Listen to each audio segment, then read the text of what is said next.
11,000 Canadian or about 10,000 US is how much you save if you get this over a Civic Type-R. And no matter how you put it, that's a huge amount of savings.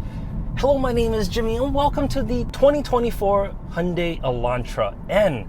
This is a bargain, fun, well, not a hatchback, a sedan, but it's still,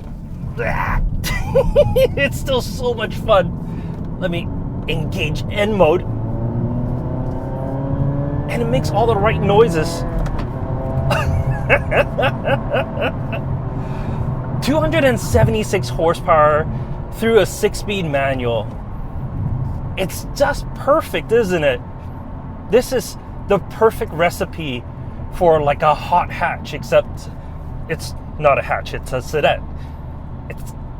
I kind of want the hatch, right? The i30N, but they're not going to bring that here in North America, and that's fine, whatever. I'm sure if we get the hatch, we'll complain that we don't get the sedan, or vice versa. But this is a whole lot of fun. This is one of the best bang for buck cars that you can get. 42,000 Canadian dollars. And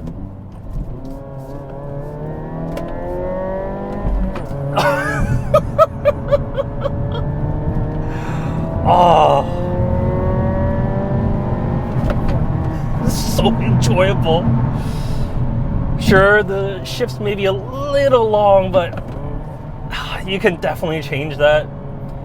A little bit of tinkering can, well, I'm sure there's a short shifter somewhere you can get.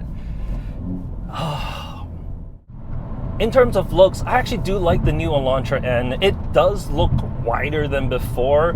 However, I must say the previous just has a little bit more, well, it follows the lines a little bit better than this one does on the front end, just how the headlight and the bumper is styled. But I do admit this kind of wider look does look good.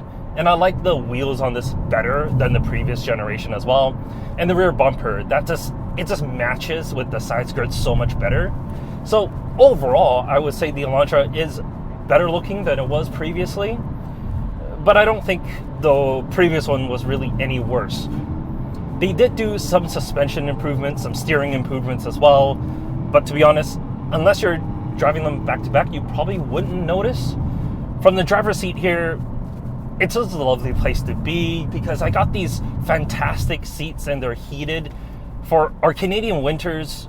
Like, for a price like this, like a vehicle like this, you're not going to be buying multiple vehicles. You're not going to have this and a window beater. Not likely anyways.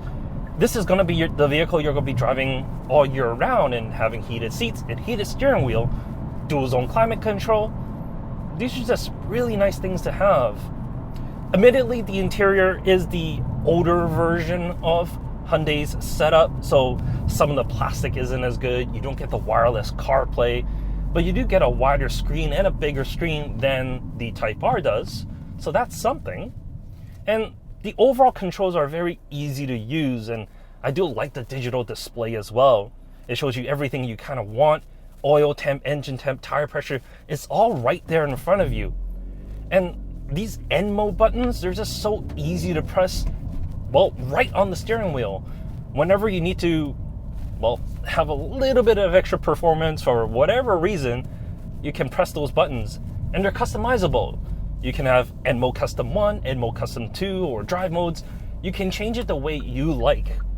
And because this is the manual, I get a rev button here, and no, pressing that will not rev your engine. It just enables the rev match system, and it's a good rev match system. Like, you don't really need to heel toe.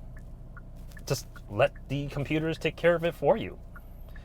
If you get the automatic, which I actually think it's hard to say sometimes, but it might be the better version to get, because, well, it's just more fun in a way where it just has more theater to it.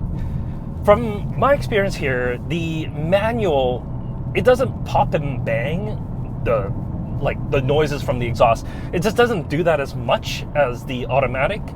Some would say it's a little bit more grown up. I actually like the manual more, but I think for the audience here, a lot of people is going to love that automatic and just how that sounds comparing to this.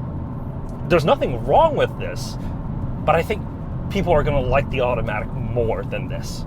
And it's faster, let's be honest. But this is more fun. There's nothing wrong with a manual, and just it just feels so much more connected. You can heel toe, you can rev match, you can just do more things with it. It's just a little bit more old school, and I do like that. What I also have to say, back seats, enormous. If you're fitting car seats in here like I have, you're not going to have any problems. It's very, very spacious. The trunk, the pass-through, yes, is blocked off by this brace here, but that's fine. If you're really looking to carry longer items, you can remove the brace, but you do need a wrench to do so. It's not like a easy off system, which is fine.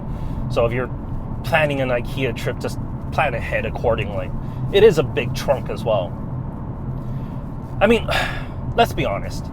If you're watching this video and you're kind of like on the edge of buying an Elantra N, you're probably just going to buy it anyways, because the first like 10 seconds of this video is all you really need to convince you that this is a great vehicle to buy.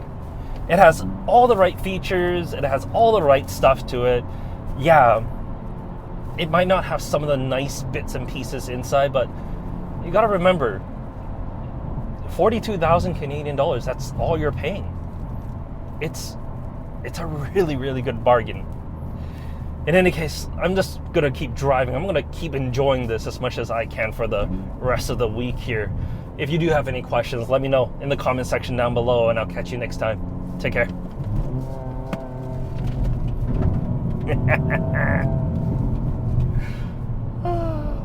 Love it.